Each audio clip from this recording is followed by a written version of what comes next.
कि पंजाब में इस तरह का मामला सामने आ चुका है और उसमें सरकार की किरकिरी हुई थी, लेकिन उसके बावजूद भी इन लोगों को राजनीति करनी थी, इन लोगों को राजनीतिक लाभ लेना था और उपेंद्र कुशवाहा जी को भारतीय जनता पार्टी को संतुष्ट करना था। इसलिए उनके सुपुत्र को 20 नवंबर 2025 को शपथ दिलाने का काम किया गया नीतीश जी के मंत्रिमंडल में। माफ कीजिएगा, मैं आपको बीच में रोक रहा हूँ। दोबारा शपथ दिलाई गई, इसको लेकर पूरी चर्चा है, इसको लेकर पूरी बहस है। 2008 की घटना या शायद 2009 की घटना मुझे याद आती है। झारखंड का भी एक उदाहरण है। शिबू सोरेन झारखंड के मुख्यमंत्री बने थे और किसी सदन के सदस्य नहीं थे। फिर राजा पीटर के हाथों वो विधान सभा का उपचुनाव हार गए थे। मुख्यमंत्री पद से उनको इस्तीफा देना पड़ा था। वो चाहते तो अपने मंत्रिमंडल को बर्खास्त करते और उसी विधानसभा के कार्यकाल में दोबारा शपथ लेकर फिर 6 महीनों की मोहलत ले लेते। क्या दीपक प्रकाश के मामले में ऐसा ही हुआ है क्या? देखिए, एनडीए के लोग कानून, संविधान और लोकतंत्र और लोकतांत्रिक प्रक्रिया पर यकीन नहीं करते हैं। नमस्कार, आप देख रहे हैं 4 PM और मैं हूं अभिषेक मिश्रा। उपेंद्र कुशवाहा के बेटे दीपक प्रकाश का मंत्री पद संकट में है और बावजूद इसके संकट में है कि उपेंद्र कुशवाहा ने अभी हाल ही में अपनी पार्टी के राष्ट्रीय अधिवेशन में यह कहा कि जब तक बिहार में एनडीए की सरकार है तब तक दीपक प्रकाश मंत्री हैं।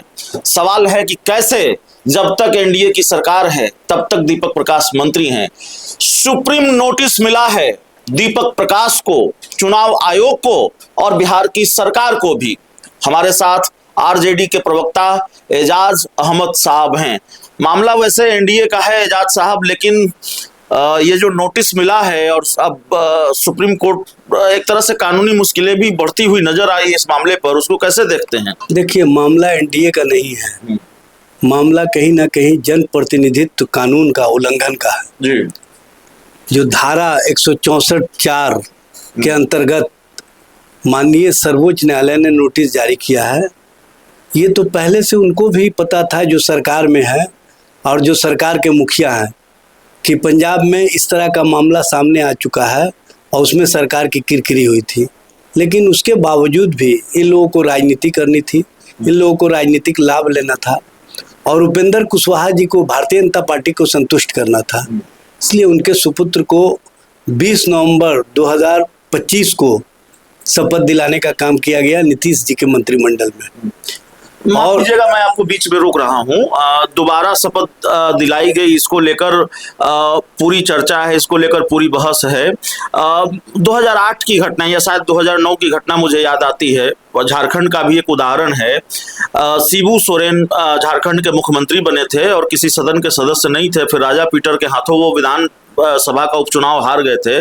मुख्यमंत्री पद से उनको इस्तीफा देना पड़ा था। वो चाहते तो अपने मंत्रिमंडल को बर्खास्त करते और उसी विधानसभा के कार्यकाल में दोबारा शपथ लेकर फिर 6 महीनों की मोहलत ले लेते। क्या दीपक प्रकाश के मामले में ऐसा ही हुआ है क्या? देखिए, एनडीए के लोग कानून, संविधान और लोकतंत्र और लोकतांत्रिक प्रक्रिया पर यकीन नहीं करते हैं। उन लोगों का जो सोच है कि किसी तरह से हमको सत्ता में बने रहना है और सत्ता चाहे किसी भी तरह से हो, हम सत्ता को जो हासिल किए हैं कानून का उल्लंघन करके भी हम सत्ता को चलाने का काम करेंगे। और ये सत्ता चलाने की कवायद ही, ये स्वार्थ की राजनीति ही है, जिसके कारण उपेंद्र कुशवाहा जी के सुपुत्र जो किसी भी सदन के सदस्य नहीं रहे, उनको दोबारा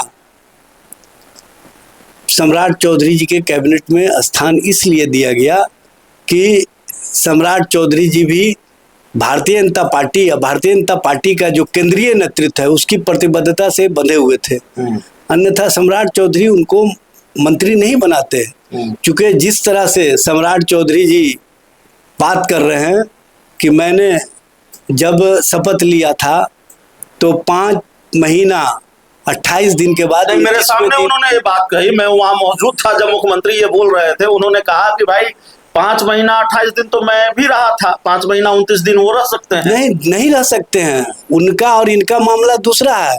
ये 20 मई 2026 को टेन्योर पूरा हो गया। माननीय सर्वोच्च न्यायालय ने इसी पर कारण बताओ नोटिस दिया है और शायद पूछा भी है कि अभी भी मंत्री हैं क्या? हाँ, यही बड़ा सवाल है।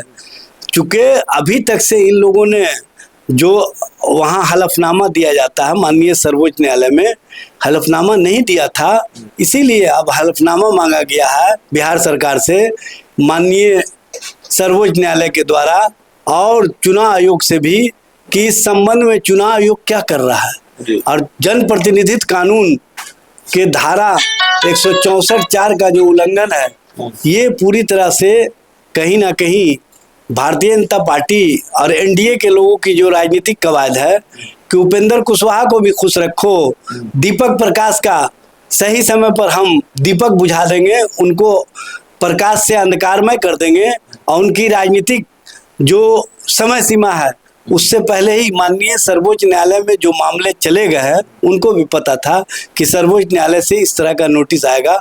आप देखेंगे कि 1-2 दिन में दीपक प्रकाश जी का दीपक बुझ जाएगा, इस्तीफा हो जाएगा। इस्तीफा तो दिलवाना पड़ेगा बिहार सरकार को, अगली सुनवाई से पहले इस्तीफा दिलवाना पड़ेगा, कानूनी बाध्यता है।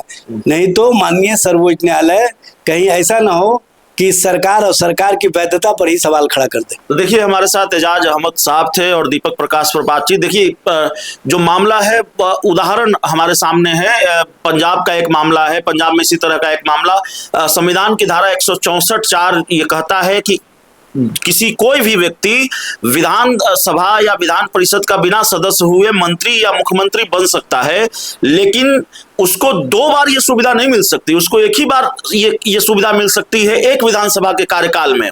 और दीपक प्रकाश के मामले में ऐसा नहीं है, उनको एक विधानसभा के कार्यकाल में दूसरी बार ये सुविधा मिली है।